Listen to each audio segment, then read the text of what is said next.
ఎం నవ్య రవీంద్రారెడ్డి హైదరాబాద్ వారు 5 శిరస్సులతో కూడిన వెండి నాగాభరణాన్ని దేవస్థానానికి సమర్పించారు.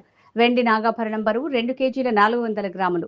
ఆలయ ప్రాంగణంలోని ఆశీర్వచన మండపంలో దాతలు వీటిని అమ్మవారి ఆలయ ప్రధాన అర్చకులు విజయస్వామి, ఉప ప్రధాన అర్చకులు ఎం శివశంకరయ్య, పర్యవేక్షకులు గంజి రవి, అమ్మవారి ఆలయం ఇన్స్పెక్టర్ కె మల్లికార్జునులకు అందజేశారు.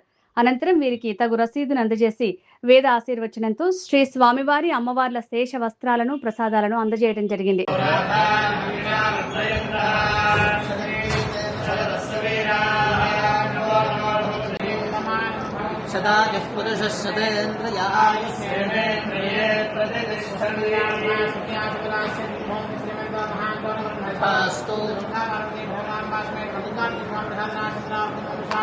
Pasto